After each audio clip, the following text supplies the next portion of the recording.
Unfiltered era na nga daw si Kim Chu. Both in apalaban and unfiltered in a way na parang hindi siya nag-iisip. Parang ganon. Whether kasama siya sa script or not, I guess, yeah, we should be careful about that. Binabati ko sa mga tao si OG dahil sa ugali nitong para bang pagkatapos niyang mang blind item, pagkatapos niyang pag-usapan ng isang tao, artista o isang issue sa platform niya, ine-expect niya, nagagalangin at re-respetuhin pa rin siya ng mga kasama niya sa industriya kapag kung sakaling magkita-kita sila sa isang event. You know, the same way na, of course, nagkaroon na rin ng kaso si OG sa ibang mga artista like Bea Alonzo, Tony, and kay Sara Labati. So, parang gano'n. So, sabi ng mga netizens, mukhang pumapatol na daw din si Kim Chu sa mga kumbaga nang bubuli ba ang term? Hindi eh.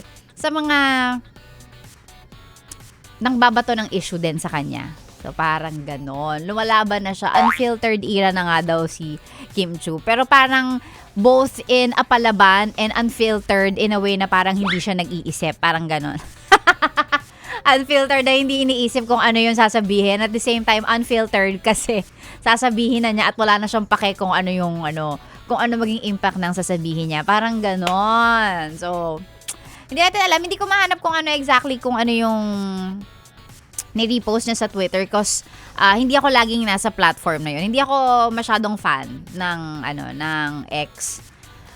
Tsaka, marami kasing yaw-yaw dun eh. So, ang gulo nung feed. Same with Thread, hindi rin ako masyado mahilig. So, hindi ko mahanap. So, i-google nyo na lang kung ano exactly, kung ano man yung ni-repost niya about the personality OG Diaz. So, kung ano man yon, Google nyo na lang. GMG, Google mo girl. Pero yan yung recent issue ni Kim Chu. Well, whether kasama siya sa script or not, I guess, yeah, we should be careful about that. Yung magbabanggit ka ng mga pangalan, tas personality yun, sikat siya. Tas pagtatawanan. Na nakakatawa lang. Laging ganyan yung mga issue niya, di ba? Kung hindi lutang, tas yung isa pa yung meron yung bawal lumabas nung pandemic, yun yung mas hindi ko makalimutan sa kanya eh.